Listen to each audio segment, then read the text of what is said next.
I'd like to call this meeting to order. Would you please stand with me and recite the Pledge of Allegiance? I pledge allegiance to the flag of the United States of America and to the republic for which it stands, one nation, under God, indivisible, with liberty and justice for all. Thank you.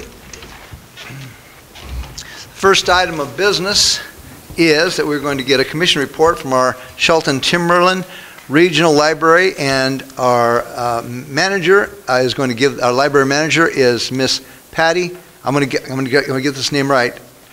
Ayala? Yes. Ross. All right. I asked Commissioner Plonnell how to say it, so that's why I got it right. That's very good. Good evening, and thank you for having me. This is a 2012 year-end report. I did email it ahead of time so you had some time to look at it and absorb it.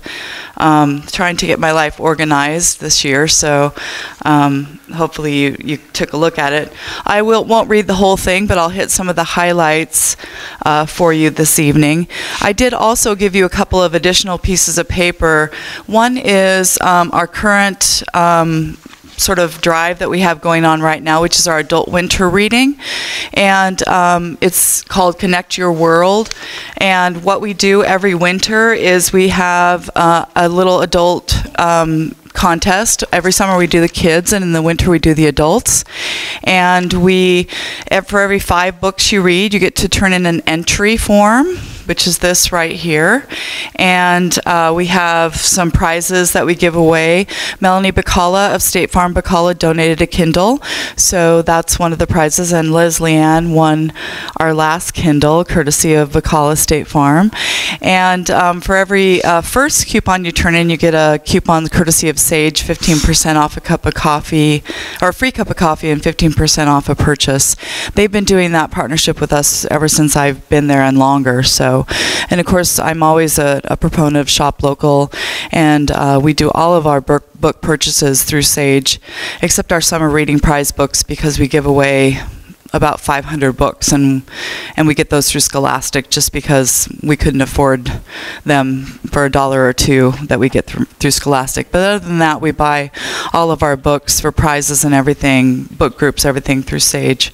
So shop local and support Sage, which has always been our partner.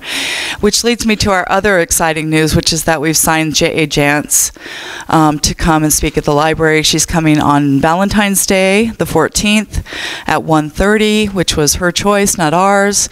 So sorry for working people, but if you can get a couple hours off or your lunch hour, she's going to come and speak and sign books. Sage will be on hand to sell books at that event, so that's really exciting. So again, when we had Debbie Maycumber there, every restaurant was full, all the shops were full of people. So every time we have a large event like that, it boosts our local economy. The parking lot, all the blocks around were full. We had about 250 people at that event. So, and they were all asking where they could eat in town and where could they go shop for this or that. And so I'm always a proponent of sending them into town to shop and use our local resources. So hopefully the same thing will happen for J.A. Jantz, and I'm sure it will. So on to the report. First, I want to recognize some people who are here tonight who I could not do without, and that is my library board. So I want you guys to stand up. I know I'm going to embarrass you. So on the end is Clara Voskel. She's the secretary of the board. And next to her is Eileen Oberg, and she is submitted a letter for reappointment to the board this year. And Pat Kevin, who is chair of the board. And in the back is Amy Davis, and she's a member of the board. And not here tonight is Dennis Leverich. He is also on the board. They're a fantastic group of people who work really hard to make sure that the library continues its wonderful community service that it is, and they help me do a lot of things. And so I really appreciate them and ask them to come tonight and meet you and see you, so you know who they, I'm sure you know who they are, but see you again and be recognized. So could I interrupt you and yes. give them a little applause? Yes, absolutely. Okay, thank you very much. they're such great advocates and supporters of not only me, but the library, and I really appreciate it. I get paid to be there, like I always say, and they don't, so it's wonderful service to me. And to the city as well. So I have here for you, when I first started giving this report, the staff of the library composed of 19 people. That was 7 years ago. I will have been at the library 7 years this October. We now have 22 employees. I've scratched and clawed and pleaded my way into 22 employees, plus a contract employee who is our security guard. I went to Friday, the business builder workshop of the chamber about how secure is your business, and now the library is very, very secure. I told the story at one point. I was attacked at the library. I was sexually choked by a large young person, and at that point I said, it's me or a security guard. And Timberland has ever since employed a 32-hour-a-week security guard, and he is terrific, and I would not go back to where we were before. And I'm often asked why we have a security guard, and this is exactly the reason. We did have quite a lot of incidences of vandalism, nonsense, violence even. Had a gang fight in the basement that was planned there when I was first there. And, you know, it's like, well, there's a bunch of little old ladies working at the library, let's have a fight there, you know, what better place? And not anymore. So I really, really appreciate his services. So wanted you to know that we feel really safe up there today. Not that the police, but they're busy, and I'm really glad that we have this service as well. And I think our patrons appreciate it as well. In that building, believe it or not, there's about 100,000 items at any time, give or take. Somewhere between 90 and 100,000 items on the shelf. That includes music, DVDs. They come and go, so it's hard to tell on any given day. I can't see behind me, so if anyone has questions, could you kind of let me know? It's kind of weird. The podium used to be over there. Now I'm facing my back to the audience. As you know, we were annexed to the city in 2009. Last year we did a minor remodel. We moved some things, some fixtures around. We relocated some things to make items more visible. I had a lot of people coming in saying, do you have any fiction here? Because we had some really tall shelving in front of the fiction, so I did a minor remodel with no costs associated, just got some stuff out of Timberland's annex. They have a large annex that people give things and take things from, so we did that in October. Down to the numbers, you can see that circulation, across the country, circulation is dropping in libraries, and that has a lot to do with Google. E-books, people are getting their books different ways than they used to, and some people just aren't getting books anymore. So you can see our annual used to be up, when I first got to the library, it was well over 300,000. And then it dropped. And then now this year we were back up over 300,000 again. Just to brag for a moment, we were the only library in Timberland that circulation went up this year. So although we did close for 5 weeks last year, if I factored back in those 5 weeks, we still would have seen an increase. Just if I had factored in kind of those 5 weeks, we would have still seen an increase. So I'm very proud of the fact that we saw an increase. We did some deliberate marketing to make that happen. Some new ways of marketing. We have the gum and candy display, I call it, right by the circulation stuff. So, and some really good, we have a new thing up there called Blind Date a Book, where we have them all wrapped up and you don't know what you're going to get, and people are loving it. So we're checking out 8 to 10 of those a day, which we thought maybe we'd check out 40, but we're checking out way more of those. So we're doing some innovative, creative things to get people to check things out. And all the outreach and all those kind of things we do help as well. Our member visits, you can just see how our number of people through the door. Last year, well, in 2009, 81,000, 2010, 69,000, 2011, 92,000, even despite the 5 weeks, and now this year, 132,037. So that number is just skyrocketing, and I think we'll continue to do that. What are those people doing? All kinds of stuff. I always say the library in a small town is more than just a library. It's really a community center. And people are doing crafts at tables. If you come in there and walk through, you'll see people doing all kinds of things. And that's great. It's terrific. Teens are, doing all kinds of things in there. Kids playing in there. We have toys and educational games and things. So what they're not doing is out causing problems on the streets. And that's part of the name of the game, I think, in the library. And so we really saw a huge increase this year in just the sheer number of people coming in the door.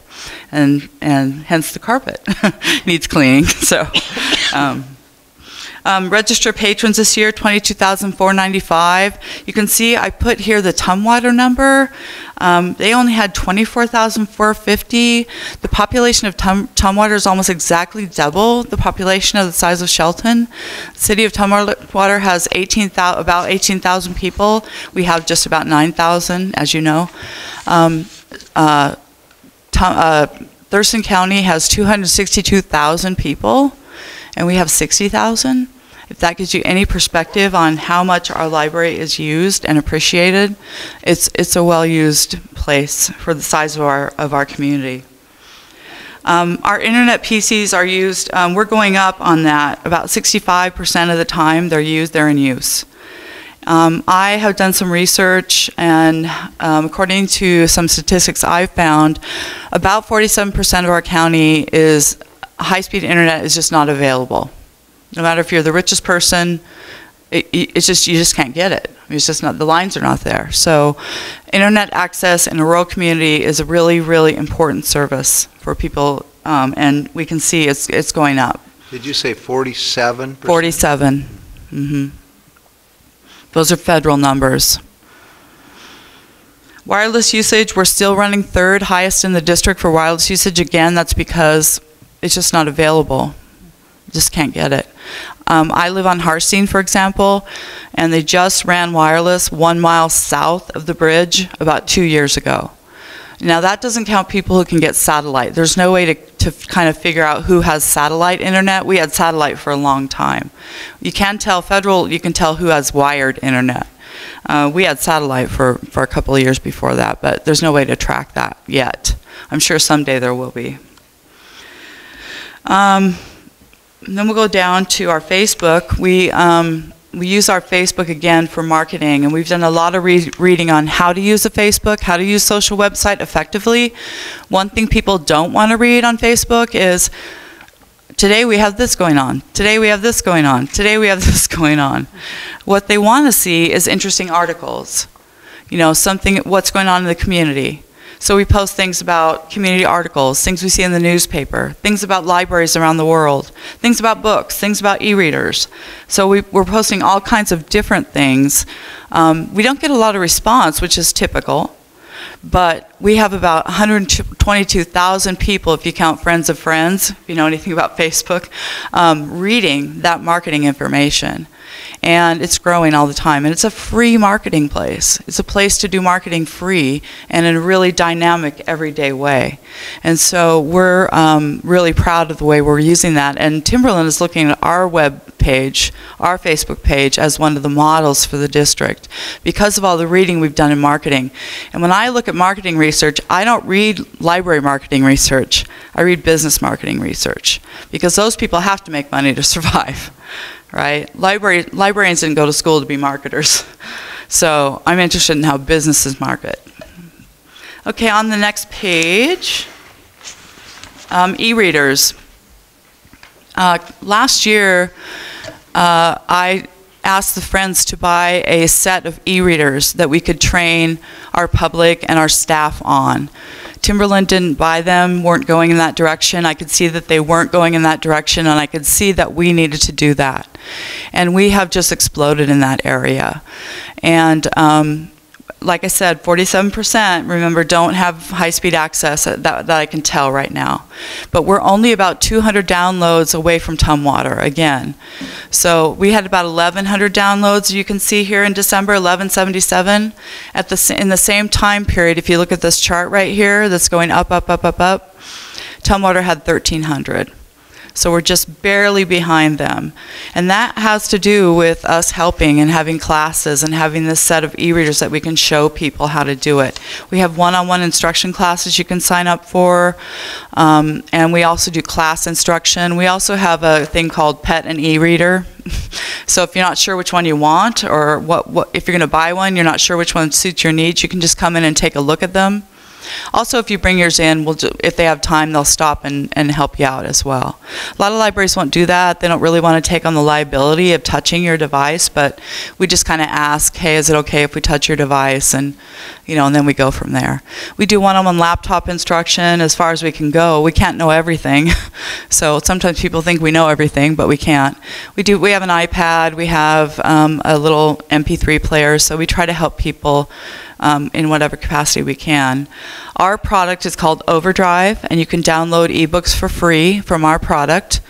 I have a Kindle Fire, which I love, which I didn't think I would, but I absolutely do love it. I thought, I'm okay, I have books, I'm fine, what do I need this for? Well, the light is a big thing at night in the back. And also just the freedom of having the book forever. So I do tend to buy some things on Amazon. So that's one, you get to keep it forever, which in the library, after 3 weeks, it magically disappears. So, and you can't renew it, which kind of irritates me because I'm a really slow reader. But you can go to recheck it out, but if somebody else already has it, you can't have it again. So there's a couple of ways you can get your ebooks, but our product is called Overdrive. So when I say checkouts on this, I'm talking about people who went to our product and downloaded those. Also in that product are videos and audiobooks, so you can get both of those from that. When I talk about TRL initiatives, I talk about our district-wide initiatives. That includes summer reading, the adult winter reading. Those are things that all the 27 libraries participate in. And also our Timberland Reads Together, which every fall we choose a book, and all of Timberland participates in that. Last fall it was Fahrenheit 451 by Bradbury. This fall it's the new Timothy Egan book, which has a really, really long title, and I can't remember it ever, but it's his new photography book. And it's actually, he's a Pacific Northwest writer, so that'll be exciting. He did The Big Burn and the one about the dust, The Worst Hard Times. So we just found that out last week. So everybody in the district reads the same book. It's kind of like a one community, one book idea. Our current initiative is adult winter reading, and then next up will be family read aloud. That's where we encourage families to read in every book of the house, or in every room of the house, read a book in every room of the house. And then, of course, summer reading. And then we go into Timberland Reads Together.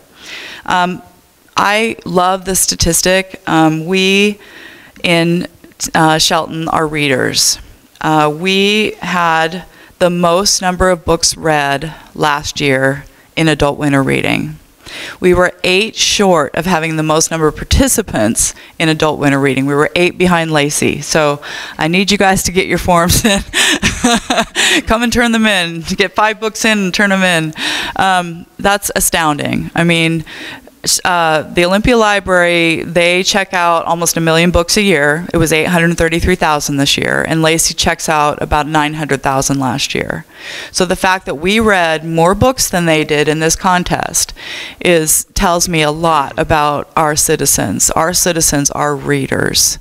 I mean, that's a big deal. So I live in the right place, tell you that. So we're really pushing family or adult winter reading this winter. We're going to try to beat Lacey. That's our big goal. We're also really competitive. Did you know that about librarians? No, I didn't know that. We love to win. We love to win reading contests, especially. So, and then our family read aloud number jumped. It doubled this last year, which was really good. Early literacy in Mason County is a very, very important thing, and I'm highly involved in the establishment of the Mason County Early Learning Coalition. That's one of my projects right now. So important to catch these kids between 0 and 4. We can talk about catching them at graduation, all that, but the brain development starts between 0 and 2. So Family Read Aloud is focusing on these little kids and preschool activities, and we're doing a lot in that area at the library. We go to Head Start constantly. I've got a cadre of volunteers we're trying to train to go out into daycares and do story time. And the Early Learning Coalition I was there when it was voted into existence. It was so exciting. And I hope that some of you went to the luncheon out at Alderbrook. I mean, we've done that work in less than a year. It's amazing to me, absolutely amazing. So I'm really, really excited about that. And then summer reading, of course, we always do that. Why do we do that? Because kids lose, for every month they don't read, they lose 3 months worth of reading. That's what the research shows. So the library has always provided that for the schools in the summer. We got to keep them going somehow. And then Timberland Reads Together I already talked about. And then I listed some of our ongoing community programming here. This doesn't count kind of the programs we do one at a time, but we always go up to the seniors, up to the Fur Lane, Alpine Way. We're providing senior services up there. I have a senior librarian as well as a teen librarian. As that population grows, we're going to continue to provide those services. We're developing a new program for the homebound. Right now, all we do is send them books. My question is, what other library services do they need? Can we videotape our programs and send them to them? Do they have reference questions? So that's something we're developing right now, and we can actually go visit them. I think more than anything, they need someone to come and see them, to be a voice of, a person of the community to come see them. So we're in the process of doing that. I also listed just some of the individual programs. I'm on page 3 now, that we did this past year. One of the ones I was really proud of was our immigrant discussion panel. I thought it was really well done. We had immigrants from several different countries go up and talk about their experience. We had a program, and it went really well. We'd like to follow up on that, do some community conversations about immigration. I think it's an issue in our community, can be a divisive issue in our community, and I think the library is one place where people can engage in civil dialogue, and we're going to try to do something around that this year as well. And of course, we're always trying to train our staff, and Blake went to the Public Library Association conference this year. That's what PLA means. And that's probably the biggest conference one of our staff went to. Youth Services, they do so much stuff. I could take up pages listing it. I listed some of the highlights here. The Lorax was fun. They came in and did the story of the Lorax in costumes, and that was Book at Theater from Seattle. I always say what the children in Seattle deserve, our children in Mason County deserve. So we try to book really quality performances so that our kids have access to the arts as well. There isn't a lot, unless kids go to Olympia or Seattle, there isn't a lot for children here, so we try to provide that at the library. We had Casper Baby Pants last year, as I think I talked about him before. He's a big children's performer. So we're trying to bring in these quality performers for kids so that they have an idea of what good arts programs are, and they deserve it, just like the kids who live in urban areas do. So we're going to keep doing that. And it's an investment. They're expensive, but thanks to our friends of the library who work really hard to raise those funds, we can keep doing that. So proud of that. And then our circulation services, they're the ones who check in and check out those 305,000 items every single year. That's a lot of materials handling. And it has to go like clockwork. It has to go in and out, and it has to be managed in a really concise and effective way. And I am not good at that. I'm here to tell you today that my circulation supervisor is the one who does the good work in that. She watches, she knows how things go, how they flow. I am not a detail-oriented person like that. Thank goodness I have someone who is. And we're always trying to make improvements in that area. Ergonomics is a big issue, so we're trying to save people's wear and tear. So we're constantly reevaluating those workflow areas.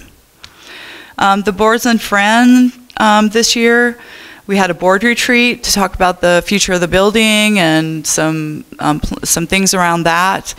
And we taught the Friends, we moved some areas so they have a bigger sales area. More money means more programs, of course.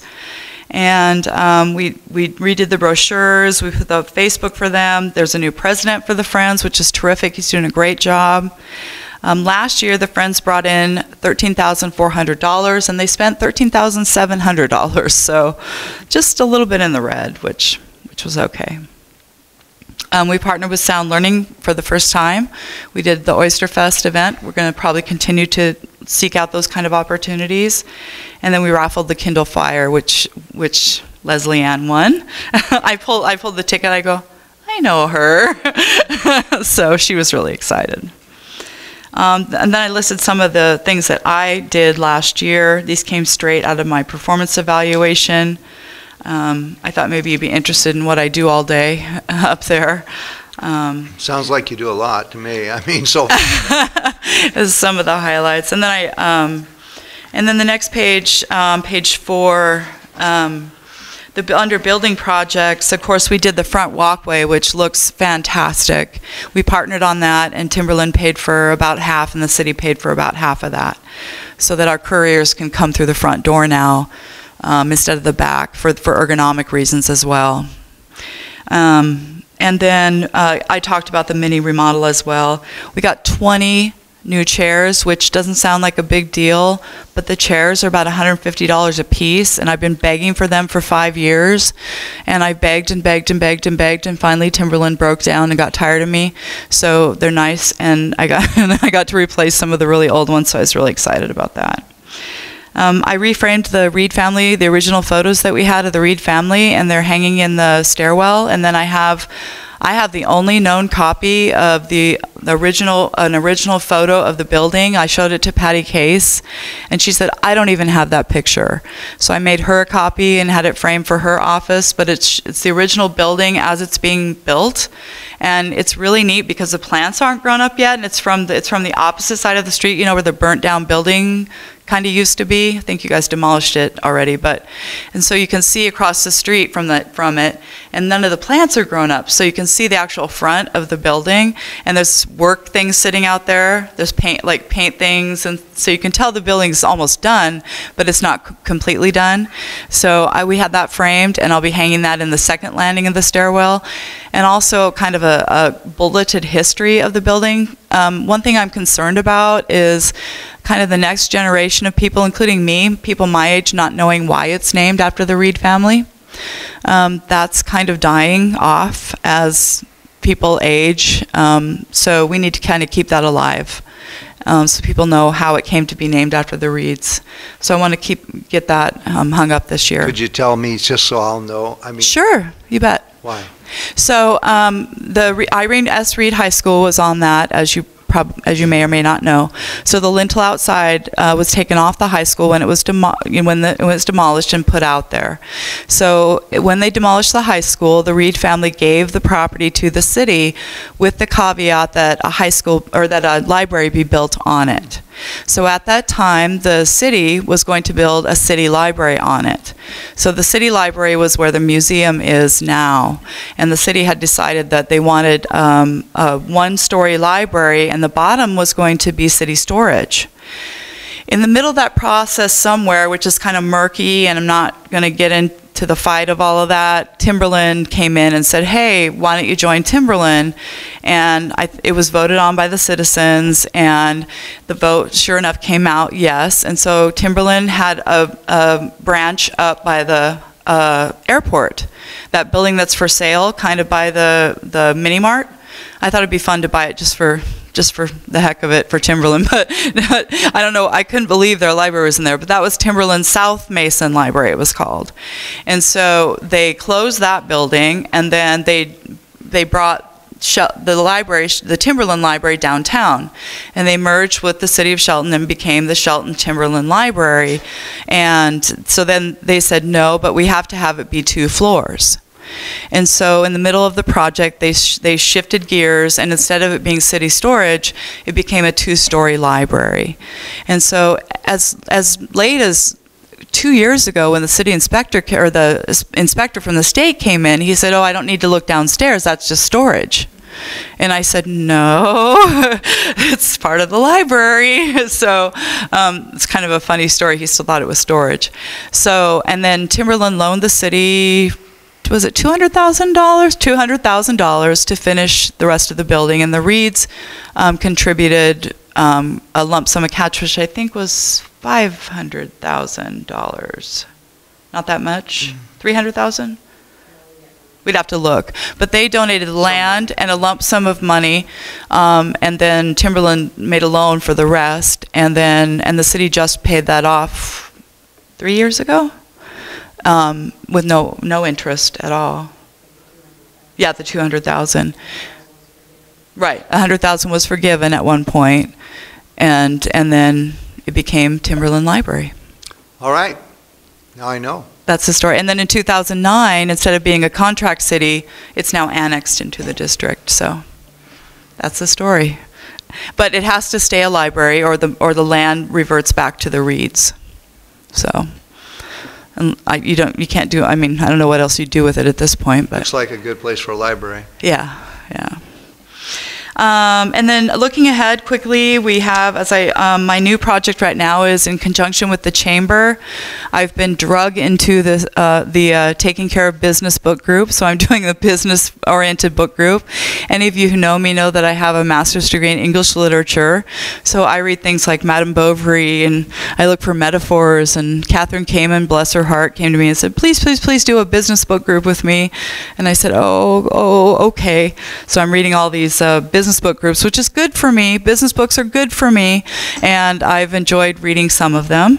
And so we're doing that monthly for the Chamber, and that's been fun, and it's making me grow in an area that I needed to grow in, so that's good. Books on leadership and management and business style, and one we're going to read about local business and things like that. So. And J.A. Jance is coming, and we're establishing a local author collection.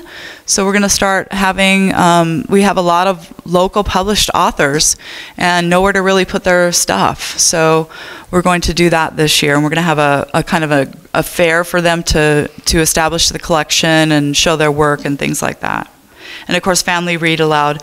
Another area we're focusing in is working families. When my daughter was little, I took her to family story time every Tuesday night at 7 o'clock. And so we're going to have an evening story time. We're starting that this month, so that working families can also go to story time. Story time right now is in the day, Wednesday mornings at 10:30. But we need families to be able to participate in that as well. And then we are continuing, of course, summer reading theme this year is Dig Into Reading. So it's an underground moles and gophers, and I thought, oh, that's going to be kind of dreary, but I saw the artwork and it's actually really cute, so I'll pass some of that out next time I come. And then we're continuing the St. David's Community Outreach Project. We go down there once a month and we do library cards for folks. I am convinced that one way out of generational poverty is education, and one way to education is the library. So we're doing about 20 library cards a month, and people are using their cards responsibly. We're tracking those cards. They get 5 items at a time. If they're homeless and don't have an address, St. David's has agreed to let them use St. David's as their address. So it's going really well, and we're not losing materials, and it's been a really good project for us. And then I talked about the library services for the homebound. And then the rest of this is just, I gave you some of our best service stories from last year. And I love service stories because it reminds me why I do what I do every day.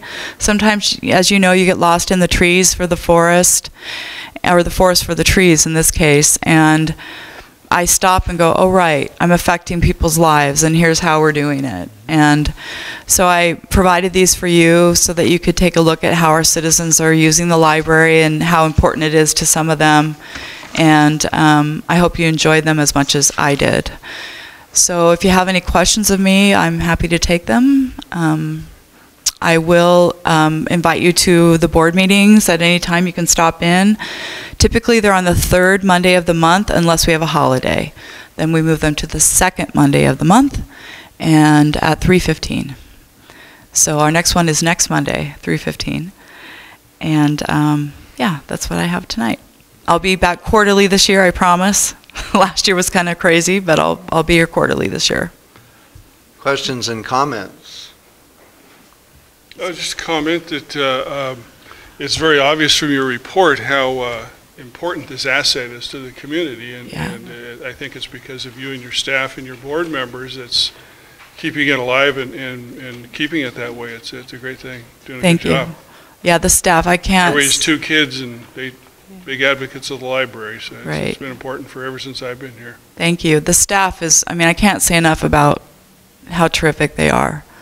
Every day, they work really hard to make sure people get what they need. So, thank you very much for that. You're welcome. So I just wanted to know if we could use our briefing book as a book to read in the adult reading program. Our what? Our briefing book. Briefing book. That's about all I get a chance to read very often anymore. Sure, that would count. Does that count? Okay. Absolutely. All right. Write down city briefing book and don't recommend it. And don't recommend it. No, because I think there's a little thing in here that says, would you recommend this book? Right, right. Yeah. Good job as always. Great. Thank you very much. Thank Thanks you for your very time. much. Appreciate that. Next on the agenda, and I've missed this several times, but I'm not going to miss it this time, is our own personal weekly reports and commission reports. And Commissioner Pennell, did you have something to say? No report. Report. Commissioner Olson? This week I get to play politics. I've been invited along with Commissioner Jeffries and Brad Patterson from the MTA to go over and lobby with Representative McEwen and Senator Sheldon on behalf of the MTA Community Project. So I have those, and then on Friday I'll be going to the EDC luncheon at Alderbrook. All right. That's my week. Thank you, Commissioner Olson. Tomorrow I will be attending a LEF board meeting, and LEF is Retired Law Enforcement Officers and Firefighters. They spell it ELEOFF. And so I'll be doing that tomorrow. I was asked by a member of the public if I could talk a little bit about a tour that I took last week with Green Diamond Properties. Patty Case took us all out into the woods and showed us some of the conservation techniques that they were using, and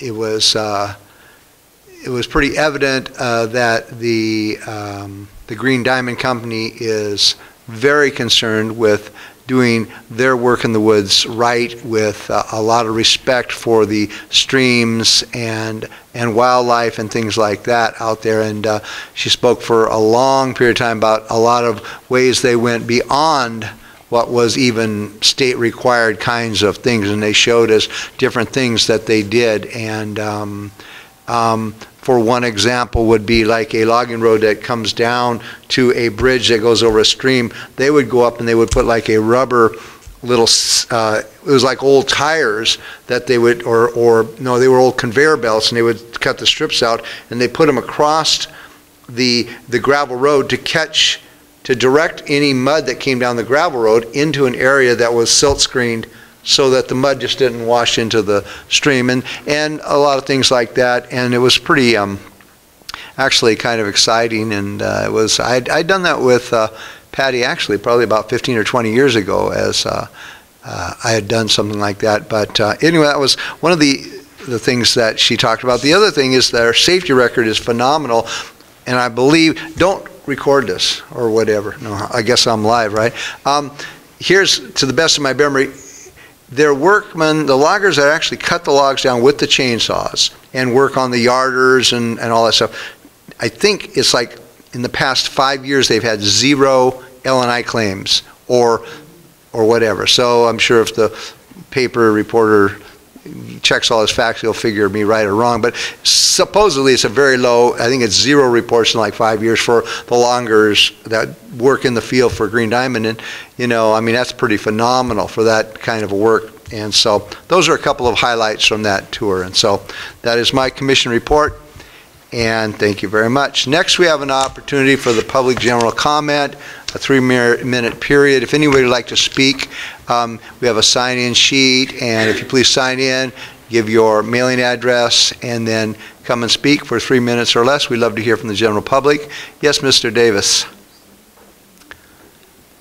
I assume you signed in? I did. All right. I actually did that earlier this time. Thank you. Good evening, Mr. Mayor and Commissioners, and thank you for the opportunity to speak.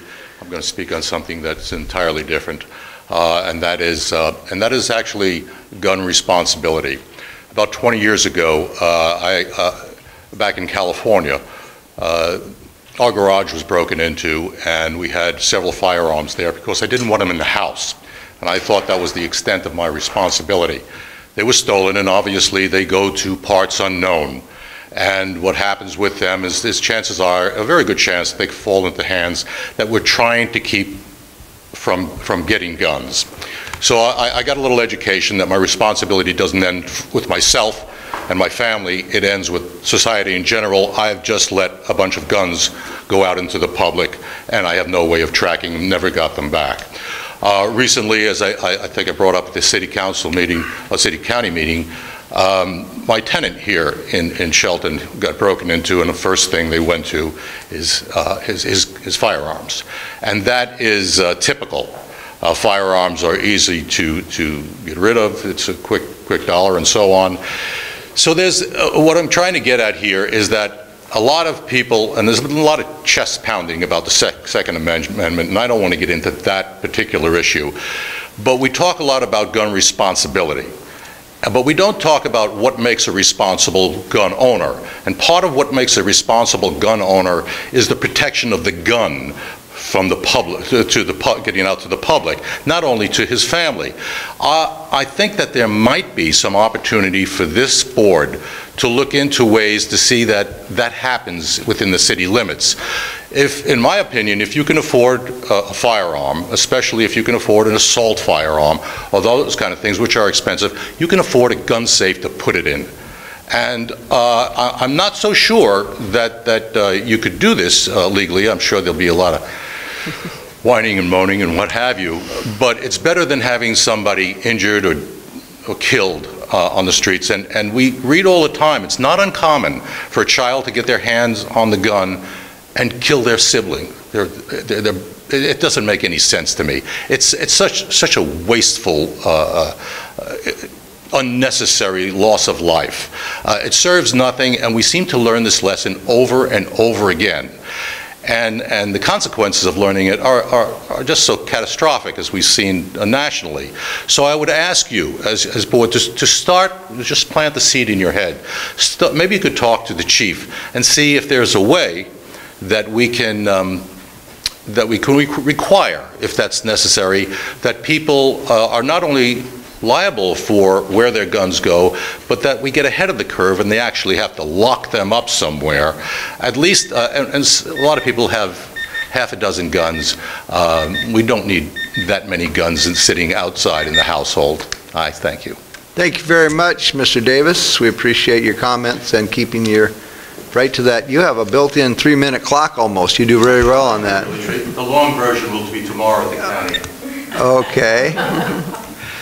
All right, very good. Thank you, sir. Next on our agenda is the consent agenda, and have my fellow commissioners had opportunity to review the material in your consent agenda packet?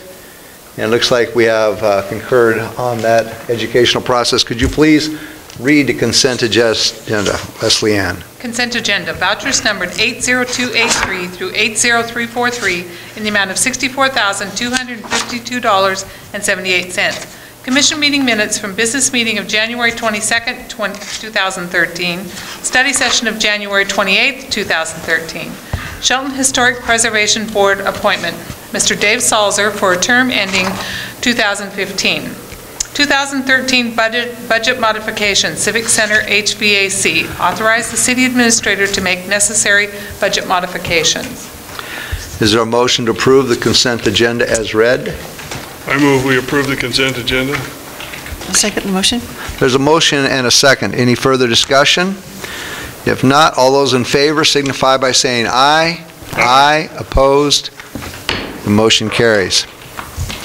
There's no old business at this time, but there is some new business, and we have some illness that's been kind of running around the City of Shelton staff here, and so we're missing a few people, but we have some fill-ins that are still well.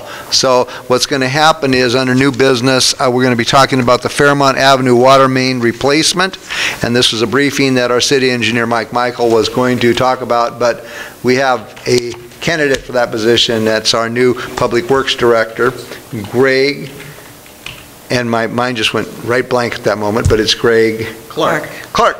I shouldn't forget a name like Greg Clark. So anyway, you have that report for us, huh? I do. Thank you.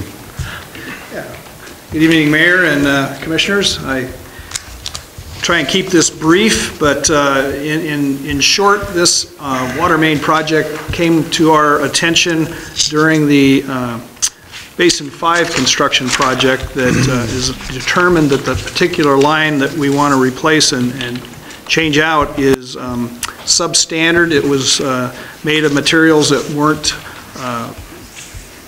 weren't supposed to be used for water lines, and it is actually in pretty sorry shape. And so we asked Bruno Construction to give us a bid of what they could do to change order this into their project, because they're mobilized and on site down there for Basin 5, and they gave us a bid including sales tax of around $106,400 to do this work, which seemed very appropriate. We of course will be at the end of the project down there paving that section of Fairmont Avenue. We want to make sure this water line gets replaced so we aren't cutting up and trenching new pavement, because that never looks good for anybody. So that is the idea, to get that water line replaced, because this summer we're hoping to do that new road resurfacing down there and button that project up down there. So we discussed this with the finance department, and they indicated there are sufficient funds in the water fund to do the project. So at this time, staff recommends that the commission place this item on next week's February 11th consent agenda for approval, and authorize the city administrator to make all necessary budget modifications and authorize staff to proceed with the construction of the improvements. Questions or comments? Just a comment that you touched on a little bit, but I think we should probably emphasize a little bit more that the reason we're doing this now is that the road will be paved. Correct. And we don't want to cut into new pavement to replace a line later on. Exactly. In fact, we have an ordinance against that. So that's why it makes sense to do it now before the paving is completed. Yes, that's exactly correct. Just a question, I was wondering, how big of a line is that, and what is it feeding? Is that, because that's near the end of the city limits down there, isn't it? It is. I think it actually terminates down at the plant, and I'm not sure if it goes beyond that. I haven't looked at the maps in detail, but... Is that the main feed for the plant? I believe it is the main feed of water going down to the plant. It's pretty high pressure, too. So it's it's a around larger 100 line, PSI or higher down there, so actually pressure reducers are needed. And but I'm not exactly sure what I think it's a 6-inch line. It might be an 8-inch line, though. I had a question about when that line was put in, because we're talking about a line that was put in with maybe inferior quality of material for something like that, and even back in the 1940s or 50s, they probably knew that a line that size needed to be made of a certain quality material. So I was curious why that would have been put in. Staff tried to find out, more information about it, but it was long enough ago that nobody remembered the reason why the PVC pipe was allowed. It should have been ductile iron or a similar type of product, especially with that higher pressure down there, you'd have thought. But whoever decided to do that, I'm not sure. Maybe it was a test project. We couldn't find information on it, Mayor. Yeah, but PVC isn't that's a fairly new product, basically. It's a fairly new product, yeah. Well, I think we're doing the right thing. My personal feelings that you have to take care of the underneath before you put new pavement on top. So it has to be done. Sounds like we have money in the water fund to do it. Again, it's a lesson that when you replace those lines, you got to use the best quality material and make them last as long as you can. And so this is kind of something that we want to make sure we can do in the future, which I'm sure from talking to all you engineers as much as I do, quality control is your main ballgame, so I'm sure that we won't do that. Exactly. That wasn't under your watch or my watch, that's for sure. No, I think the problem isn't so much with the PVC, but the thickness of the pipe, the schedule of the pipe that was used was not of significant thickness to support a main, especially with the pressure levels that we had down there. So. Okay, very good. So your recommendation is put this on the consent agenda for our February 11, 2013 meeting, and it appears that we have a concurrence to do that, so thank you very much for that report.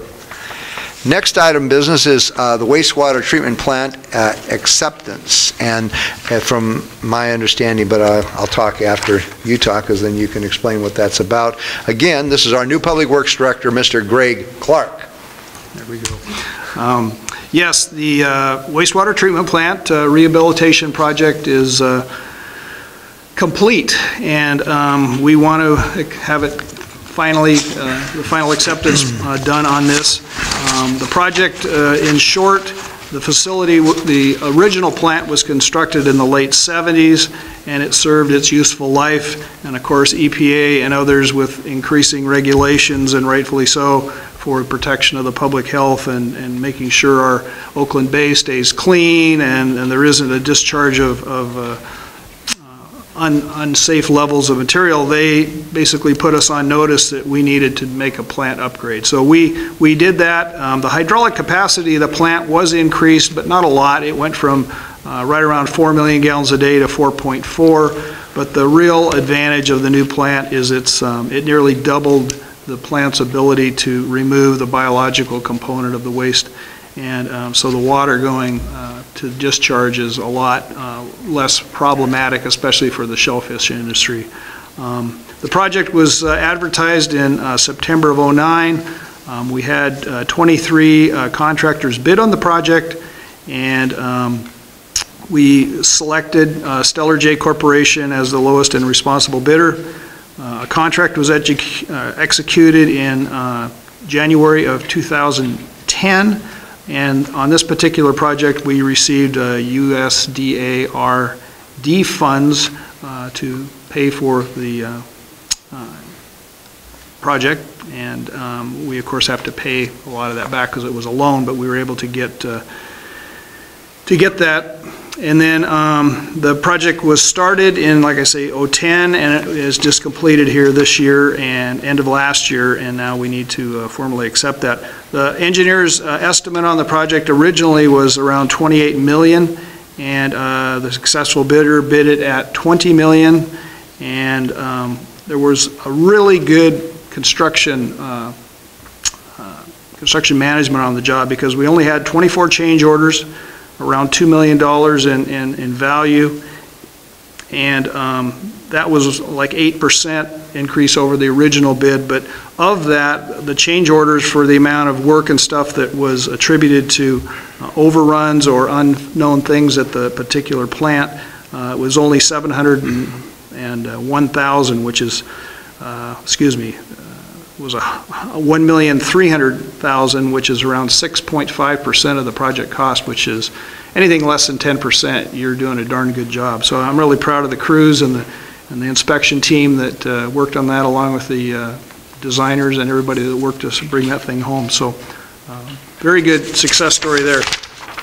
So tonight we request, like the last project, that this project be put on the consent agenda for next week, and for final acceptance for the work done by Stellar J Corporation on our wastewater treatment plant, and allow the staff to submit the final reports to the state agencies and begin the retainage process through finance.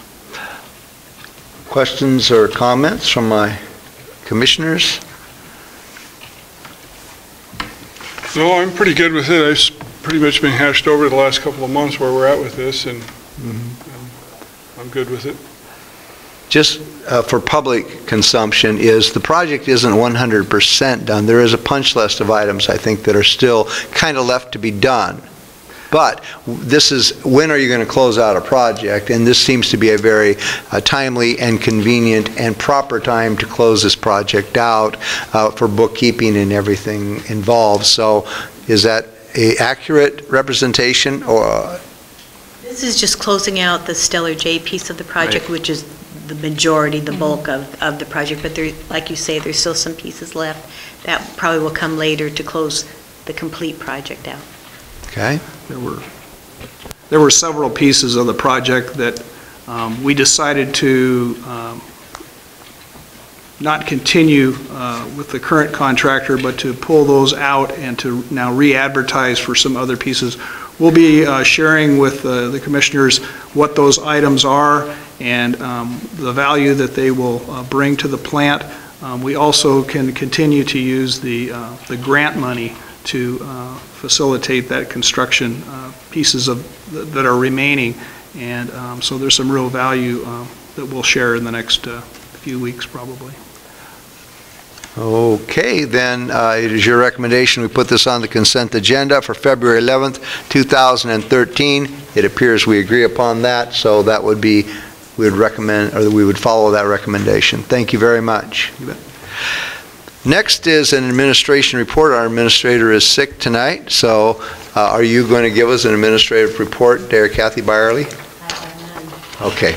And we also have an opportunity for general public comment. I don't see any new people signed up. So, administration final touches. Mr. Clark, were we going to bring any other final touches or anything? Not at this point. Not this time? All right. Sounds very good. Our next meeting will be February 11th, 2013 at 2 p.m. in the afternoon. This meeting is adjourned. Thank you.